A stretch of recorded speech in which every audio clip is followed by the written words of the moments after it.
Hello, everyone, and welcome to another episode of This Week in ip&O. We are, of course, live from the table in my kitchen.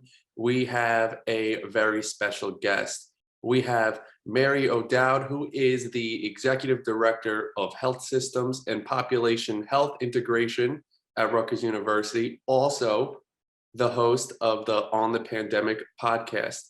Mary, thank you Hi. for joining us and for Hi. colliding worlds. Yes, Mary. It's a podcast collaboration. Yeah. So on that note, you're the host of the On the Pandemic podcast. Can you kind of give us and everyone listening like a little bit of a history of how that started, like where the inspiration for it came from and kind of how you got started? Sure. So by way of background, I've been working with Vicente Gracias and Brian Strum since the beginning of the pandemic back in, I guess it was January of 2020, right? And we started our very first meetings with actually the international programs, because as the pandemic was starting to show its face in other countries, it was affecting the Rutgers international campuses before it came, and affected us here in New Jersey in the United States. And so we started doing a series of meetings to sort of think through all of those issues. And then, of course, this, turned into something that was a response for the United States. And I continued to participate as Vince and Brian took significant leadership roles in the Rutgers Emergency Command Center and response activities. And so I continue to support them in their activities. And so I've been involved from the beginning. And then most recently, in addition, back in March of 2020, the Commissioner of Health put together a advisory committee, and I was asked to be part of that. So I've been working with the health department here in New Jersey, because I'm a former health commissioner. I think they look to me as a potential resource. And so working with them, as well as a number of other Rutgers colleagues and, public health and healthcare leaders across the state, advising the Department of Health as they've gone through this pandemic. And as we were approaching the end of last calendar year, there was the anticipation of the new vaccines coming on board and a request from the health department to really think about how we all as members of this advisory committee could help in communicating and sharing information and knowledge about the vaccines. That coincided with my looking at some advertisements for podcasts on a variety of population health issues, which is my area of interest when I'm not working on COVID, although I do believe COVID is a population health issue. And I had suggested to Vince that this was something that we might consider doing in the scope of population health work. And then after a series of conversations with Vicente and Brian and the communications, it's all sort of turned around on me. And it was suggested that I host the On the Pandemic podcast. And so my first episode, I interviewed Dr. Eddie Bresnitz from the health department and on vaccine issues. And he and I had worked together when I was at the health department back in 2008. And it was informative and, a lot of people listened to it. I think it's a lot of information that people want to understand more about. And that podcast was only the second one I'd ever listened to. So it's a whole new journey for me and a learning opportunity on how to do this kind of work. But I think it's important and helpful right now. Yeah, so everybody sees the podcast, but there's so much that goes into it, sort of the preparation and the scheduling and all that. I was kind of wondering like what kind of roadblocks you've encountered in putting together this podcast. Well, I think one of the routine challenges is that we are always looking to figure out what exactly we should be talking about. So what's the content, and then who is the person to talk to about it? Who's the expert? And right. Luckily, Rutgers is, full of experts. And we've been, as a university, very active in the research and innovation, and even just historically some of the issues that would feed into knowing about how to deal with and research COVID-19. So we have a lot of people here at Rutgers to choose from. But then the challenge is, well, which one do you do first, right? And so it's a lot of work to do the research. I like to be pretty informed going into the podcast. So trying to read the research that the individuals are putting out on COVID-19. I also am, daily looking at what CDC is putting out and the state health department, trying to stay informed, and then trying to time the scheduling pieces with the content. So if a new vaccine is coming out, trying to time it that it's actually been, approved for use under an emergency use authorization with the time when you're doing the podcast. So it's relevant and the timing is right. And then also, I think trying to broaden it beyond some of the regular hot topics. So a lot of interest on vaccine, but when you think about the pandemic and you think about it from a population health perspective, there are so many broader implications to individuals and society. So trying to take on some of those issues, like the next one we're working on is kids, school, and COVID. So, asking questions that a lot of parents are asking about, has this been a lost year of education?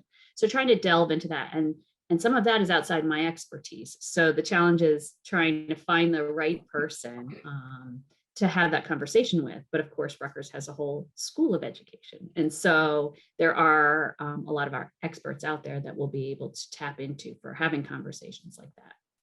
Right. I think in the beginning for us, we were having because it was new to everybody, not just us.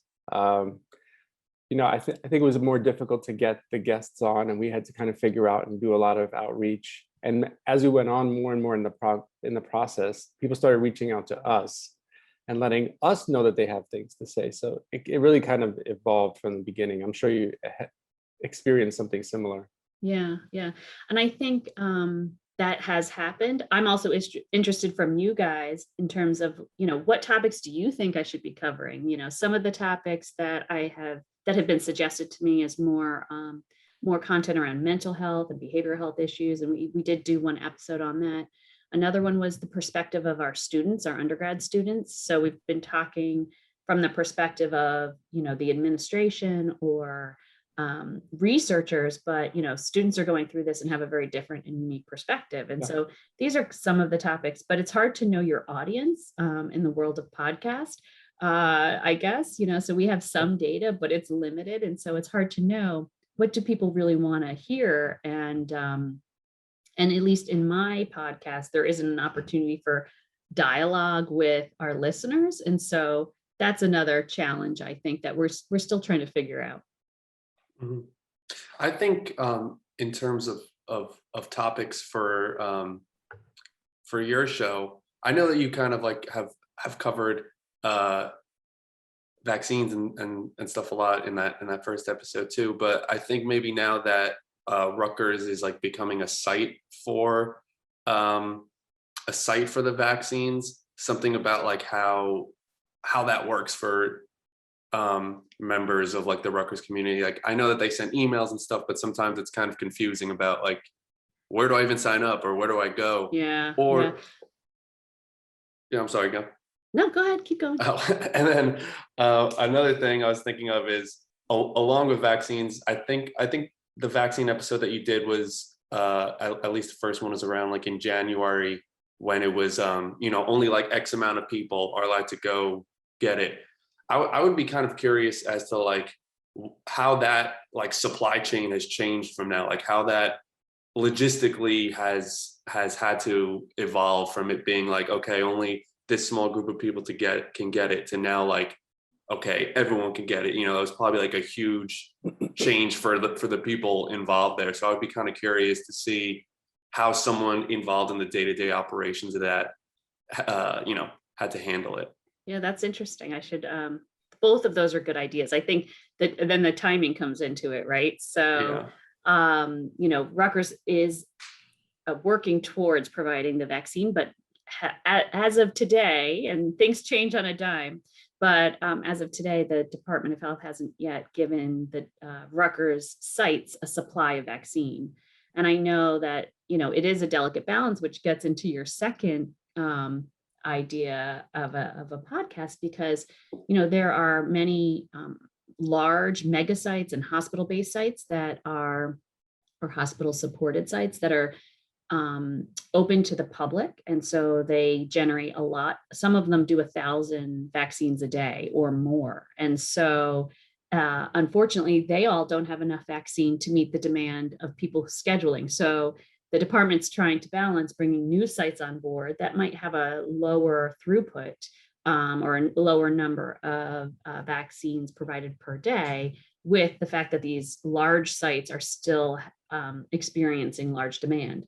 And I think it's going to be very interesting to watch over the course of the next few weeks and months as demand goes down and supply continues to increase. Then how does that yet change again?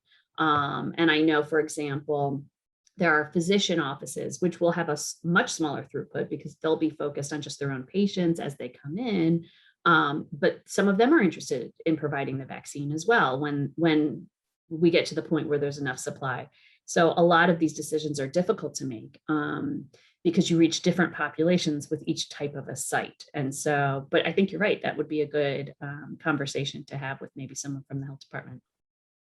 I think also the, now that Rutgers has went out and said that students will have to be vaccinated in the fall when they return, I think that's a conversation that people really are interested in. What was the logic behind that decision, and what are the ramifications of it going forward?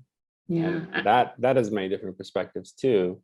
And I know a lot of people have questions about that. So I think those are some topics that I think your podcast and ours are going to have to wrestle deal with in the with, next right? couple of months. Yeah. The vaccine mandate is one that a lot of people are wrestling with. I saw several schools follow suit with Rutgers, Notre Dame, I think, and Duke perhaps this past week, saying that they were going to do something similar. And I know there are a lot of strongly held opinions on both sides of that topic.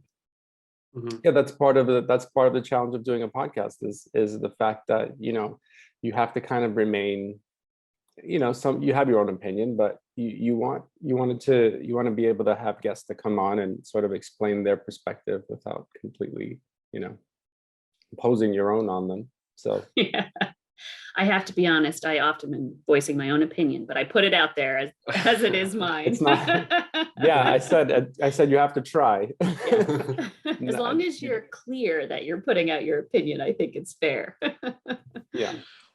Backtracking a little bit, you were talking about how like Rutgers has this kind of, all this great guests and all these like knowledgeable people who, can provide like unique perspectives. So I know that on our show, we've had a lot of people that I've talked to that after I was like, that person's a genius, or like, like, or they just have kind of like opened up some sort of new way of thinking for me. So I'm curious to see like, what are some of the best insights that you've gotten from your guests that you've had on?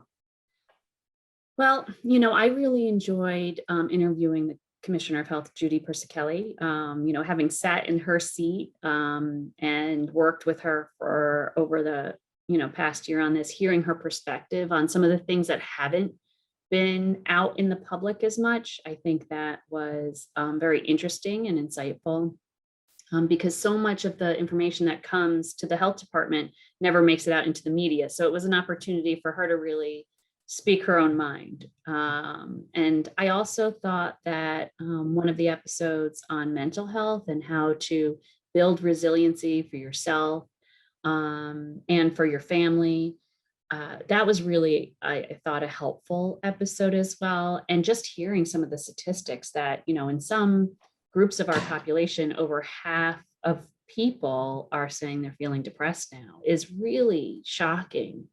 And speaks to the toll that we've had in terms of the social and emotional, impacts of being isolated, and also all of the issues that, our routines are broken. We're not able to go to school. We're not able to socialize with friends. And many people have gotten COVID or had family members who have gotten it, who have been sick and died. And also people who have died from other illnesses like they normally would, but we haven't been able to, mourn their loss, in the ways that we would normally do. And so thinking about that with experts was really, I thought, insightful and helpful to me. And I just, every episode I've had a moment of, wow, that's really thoughtful, or that's really interesting, or I'm going to remember that one. And so I think that it's been, each one has been really interesting. One that comes to mind is when I was talking to Emily Barrett, who is a researcher at the School of Public Health. And she was talking about how her husband was running a COVID clinic in the hospital, and coming home, and they had like tape down the center of their house so that they could isolate, because this was really early on and they didn't know. And she has kids at home. And so, really getting that perspective of how this pandemic has impacted us all very differently. But some of us a little bit more in our own homes, and then I think, some of the interesting research and strategies on improving vaccination rates and thinking about that differently. Bob Atkins from the Robert Wood Johnson Foundation and the School of Nursing down in Camden is working with barbers to engage in a community conversation about, yeah, I got my vaccine and I think you should, at least think about it, and having that community discussion about promoting vaccines, because there's a lot of concern and hesitancy in particular individual populations. And so trying to figure out how to crack that nut, right, and engage in these conversations with trusted sources. So each one of the podcasts has been interesting for me, but I'm a little bit of a public health geek, so So as we've done our podcast, it's kind of evolved in the beginning very much, about how our lives have changed from COVID. And then as it's progressed more and more, there's been obviously, changes to the situation, and we've kind of pivoted away from the work at home aspect of our show to more of like a what's going on in the division kind of a thing. I'm wondering whether or not you have any plans for post pandemic for the podcast. What's that look like when it's over? Will you continue to do a podcast? Well, since I've been here at Rutgers, the world has shifted underneath my feet at least 25 times. And so I was here before there was Rutgers Health, and I was here for the launch of Rutgers Health, and then the change in terms of our relationship with our health systems. So I've learned to be nimble and to be flexible. And I think, it's hard to say when the pandemic is going to be over. One of the things I learned from working at the health department during Superstorm Sandy and Hurricane Irene and the Ebola, West African Ebola epidemic, was that the event takes a certain amount of time, but then the recovery afterwards usually takes years. And so the question, I think, for the podcast is, are people still interested in listening? And what topics are we covering? Are we talking about recovery and building resiliency? And how should we reframe our education system or our healthcare system so that it's more prepared for a future pandemic? Right. Because this is not the first pandemic. The H1N1 flu, while a much less severe illness, was a pandemic. And I was at the health department at the time. And so I think that there will be lessons learned from this, and Rutgers researchers looking into them and making suggestions through policy potentially about how we can think about that. And so I think there's a place for those conversations, and I'd be happy to host those on the podcast, but no decisions have been made yet, because I think a lot of it will depend on, do we still have listeners, and is there content that we want to continue to put out there? And so we'll take it one day at a time. Okay, awesome. Well, I think that does it for this episode. Mary, thank you for coming on, for talking to us about the podcast. And Yeah, so if there's any last word you'd like to say, we'll give you the chance now. Thanks for having me, and thanks for listening to the podcast. And let me know if there's any topics that you think I should cover as we go forward. Thank you, Sounds Matt. good. Thanks everyone for listening.